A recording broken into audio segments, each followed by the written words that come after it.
facts came out. At that point in time, there was no way for Governor Cuomo to weather this storm. And instead of attacking the accusers here and sort of going after their character, he should have followed the facts. And let me just say this, I think it's important to say it, John. Yes, people make mistakes, and there are times that men cross the line. And when they do, they shouldn't discredit those that accuse them. They should actually follow the facts. And in this case, the facts were against Andrew Cuomo. They were stacked against him, 11 witnesses, 11 accusers, damning evidence. And at that point in time, he should have resigned. But instead, he tried to make this sort of a political fight, which it wasn't. It was a fight that was based simply on the facts. The facts. Let's talk about the facts there, Booker. Here's the facts. This cornude governor, this lying, mendacious criminal, sold himself to the public with his politically correct BS. This is a classic example of getting blown up on your own petard. And if you don't know what a petard was, it was basically a satchel of explosives that guys would put on a drawbridge door or a strong gate or doorway into a fortified building or castle.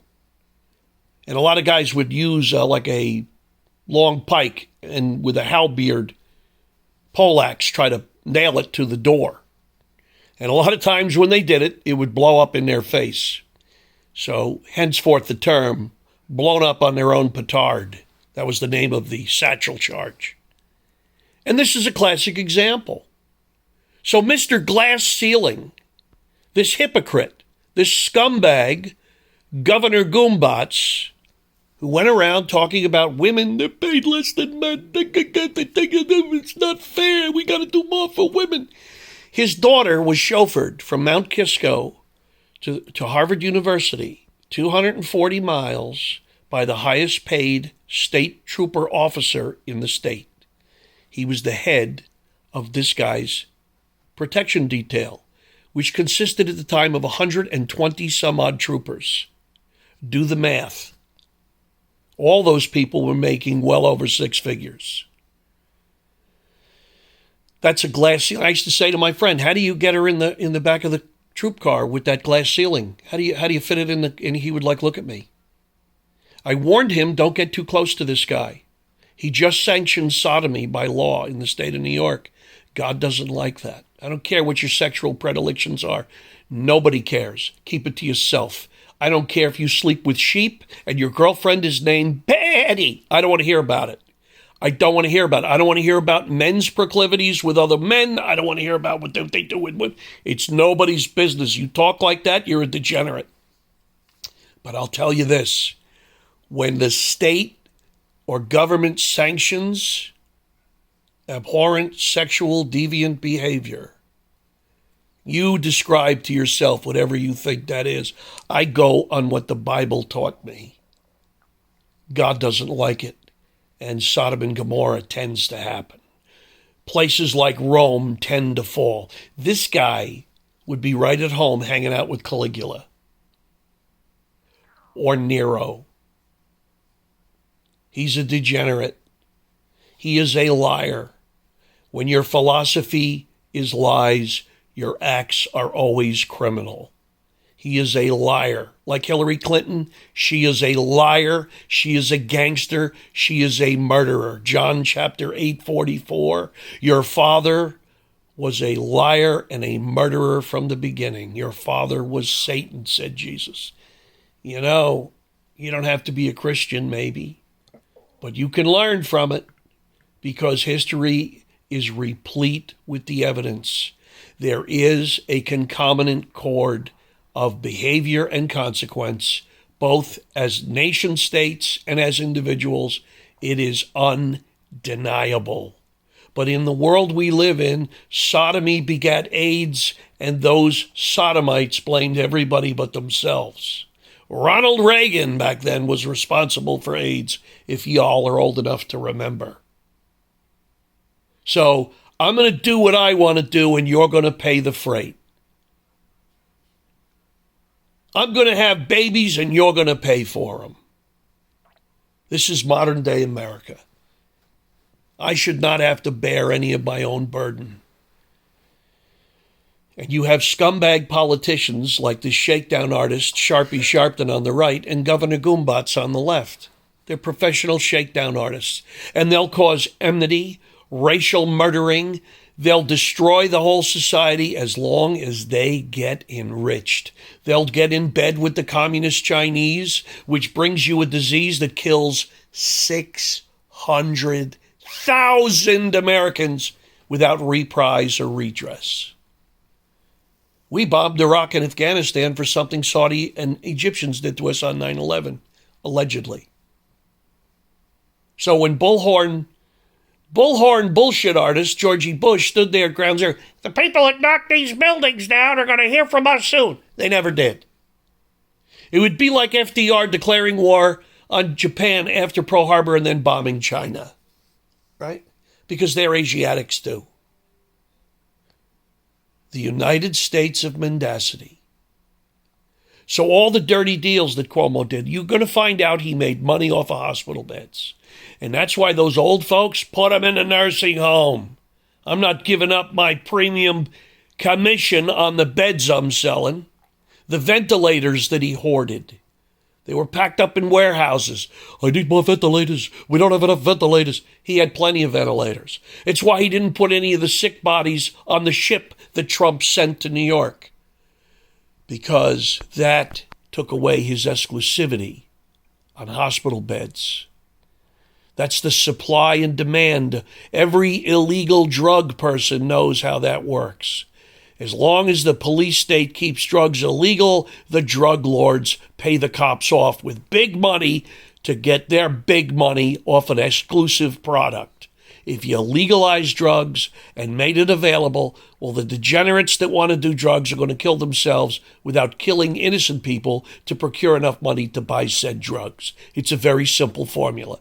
Make it cheap, make it available. You make it available, it becomes cheap. And you make something cheap, it becomes not en vogue. It becomes passé. And nobody wants to do it anymore. But government has always put a premium on taxing cigarettes. When you tell a child that's taboo, they want to do it all the more.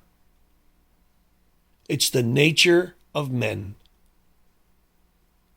It goes back to the tree of knowledge. God said you could have anything you want out of all those trees. Anything you want. What did Eve say? Where the word evil comes from? How good is that tree that he told us we can't eat from? That tree was a taboo. So the evil one, Eve, got the cornude, stupid Adam, to go pick from that tree, the tree of knowledge. And that rebellion is in the DNA of every man and woman on this earth. It's fundamental. It's not that hard to figure out. We have 10 Bill of Rights, 10 Commandments. There were 10 fingers. If we had 11 fingers, we'd have had 11. Because people are stupid. So they knew they needed a visual. But this Cuomo guy, you're going to find out, made money off of just about anything he stuck his dirty hands in. Whether it was the Buffalo Billions, selling equipment to the state police, he did that with his buddy. And they all made millions, canceled the contract. But once a contract is signed off on and procured, they got to pay for it. So even if they don't take the said equipment, they still got to pay for it. You know what that means? Everybody involved in the deal, Cuomo, his banker buddy, and a certain major on the state police, all got 10%, $750,000 to $1 million each. How's that? That's America. That's how it works. But pay your taxes. You're delinquent for a couple $100, they'll come after you. But they steal millions. And by the way, this criminal killed 30,000 elderly people with his greed. But 11 or 12 women said he noodled me.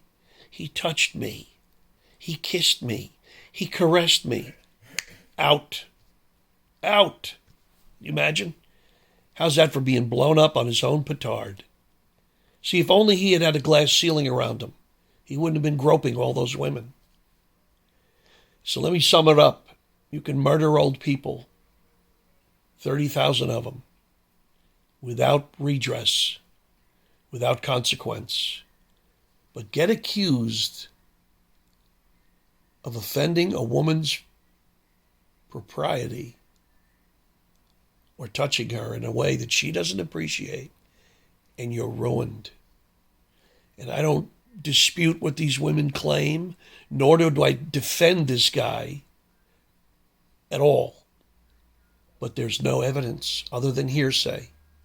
And this guy is done. But he murdered 30,000 people. It's very similar to the Monica Lewinsky thing with Clinton. Right? He groped a 19-year-old intern in his charge. And that pretty much undid him politically. But he was giving missile guidance gyro systems to the communist Chinese. So one day, if we get nuked by those Chi-Coms, remember that. Because if I was China, I would call my first hypersonic missile the Monica missile. And in case you didn't know about the cigar and the humidor that Cuomo procured from Clinton, the humidor that he kept his cigars in, the cigar that he entertained Monica with. Use your imagination. What he did with the cigar. He bragged about it. And then he gave it to Yasser Arafat as a joke in the Rose Garden. And when the Islamic world found out about it, not long after came 9/11. Now, I'm not conflating the two things, are cause and effect. But you know, you go around slapping people and disrespecting cultures that are thousands of years old for your own amusement. And then the liberal left that loved Clinton made a movie about it called Wag the Dog. See? Because just like the Illuminati, it's not enough that they do evil. They have to laugh at you while they perpetrate the evil unto you. So, this is a biblical tale of undoing. And the left is busy eating their own. They don't have Orange Man to attack anymore. So they're eviscerating their own. They're eating their own. Because the left is about chaos. That's why they love drugs. They are intrinsically opposed to order. They love anarchy. The removal of order brings you chaos. And this is the end of my rant. So, Mr. Cuomo, addio.